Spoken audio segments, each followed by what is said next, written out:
영토 확장과 인종 우월주의에 심취해 역사상 가장 치명적인 제2차 세계대전의 문을 연 아돌프 히틀러는 수많은 인류에게 비극을 안긴 악명 높은 인물입니다.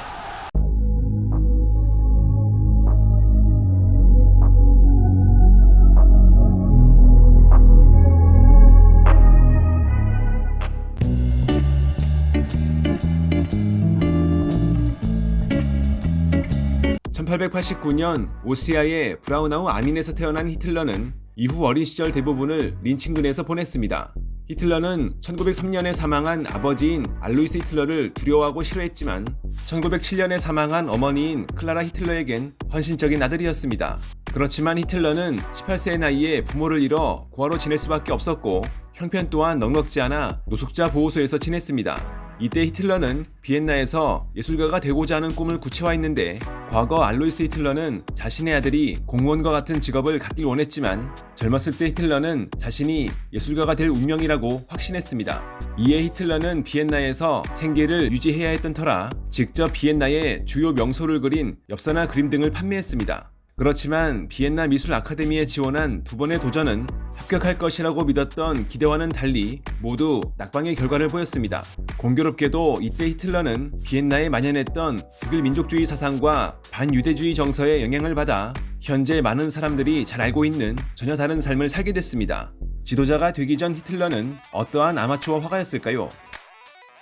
히틀러는 선동가로 유명하지만 화가로서는 전혀 달랐습니다. 히틀러는 자서전인 나의 투쟁에선 당시 하루 최대 3점의 그림을 그렸다고 주장했는데 그가 1908년부터 5년간 비엔나에서 생계를 위해 그림을 그렸다는 사실과 이 기간 전후에 그렸던 그림들을 감안한다면 그가 남긴 작품의 수는 상당하다는 걸 짐작할 수 있습니다. 그렇지만 다작과 작품의 가치는 엄연히 다른 분야라 히틀러의 그림을 두고 이루어지는 평가는 아직도 논란이 뒤따르고 있습니다. 한때 예술가를 꿈꿨던 히틀러는 나치 독일에서 권력의 정점에 올랐을 때 과거 자신이 그렸던 그림이 기껏해야 평균 수준이라고 판단해 이를 다시 찾아오는데 많은 관심을 기울였습니다. 이때 회수된 작품의 상당수는 히틀러의 지시로 폐기되어 사라졌는데 그럼에도 5년간 비엔나에서 이뤄졌던 다작활동 덕에 현재 알려진 히틀러의 그림은 300여 점으로 추정되고 있습니다.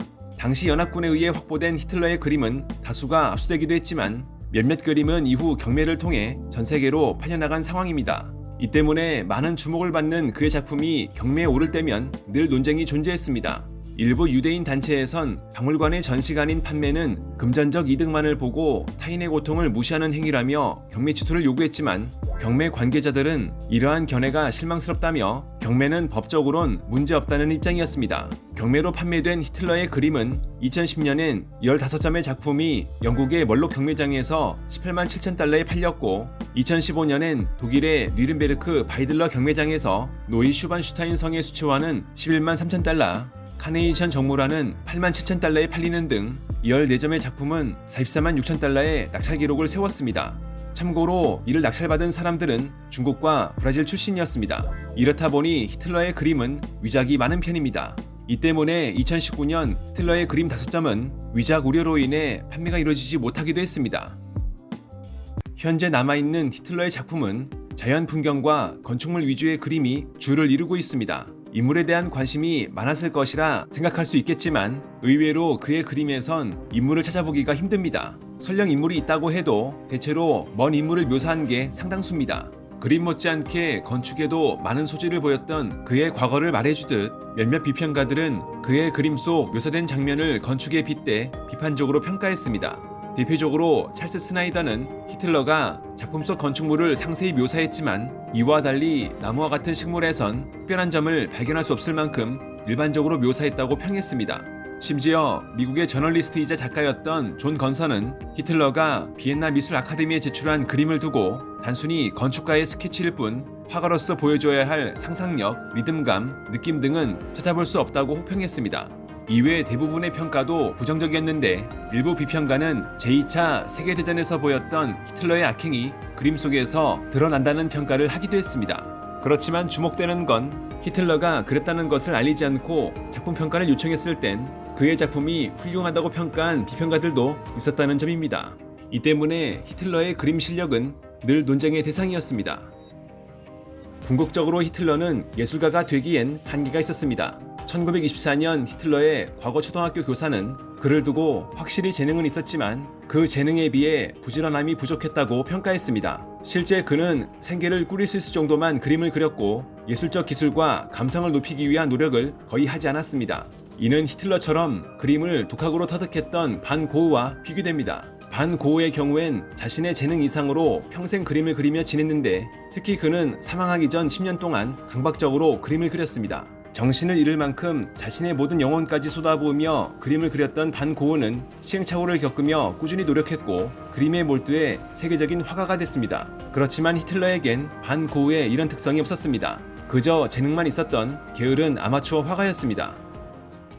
히틀러는 오스트리아의 화가였던 모리츠 폰 슈빈트, 독일의 화가였던 칼 슈비츠백, 스위스의 화가였던 아르놀트 베클린을 좋아했습니다.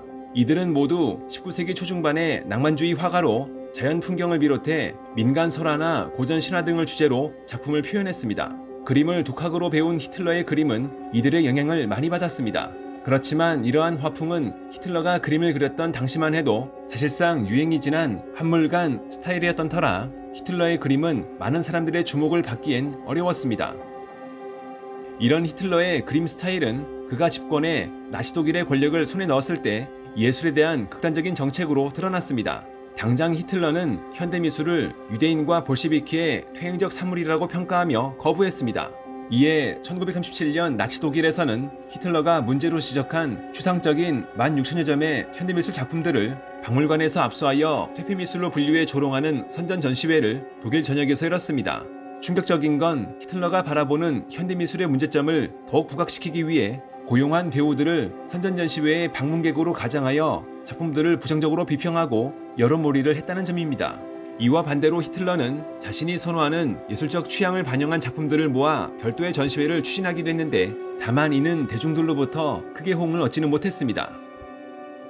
히틀러는 총통이 된 이후에도 취미로 그림을 그리곤 했지만 앞서 언급했던 것처럼 예술가로서의 열정은 부족했습니다. 그렇지만 결정적으로 그의 작품들이 대다수의 비평가로부터 부정적인 평가를 받는 이유는 자신의 화풍을 독창적인 양식으로 발전시켜 나가지 못한 채 자신이 추종했던 낭만주의 화가들의 작품만을 모방했기 때문으로 보여집니다. 또한 히틀러의 작품에는 자신만의 스타일을 살린 예술적 요소가 없었기 때문에 다량의 위작이 비교적 쉽게 제작되는데 많은 영향을 미쳤을 것입니다. 경매에서 형성된 히틀러 그림의 높은 낙찰가는 예술적 가치보다 단순히 그의 역사적 유명세로 형성된 가격이라고 봐야 할 것입니다.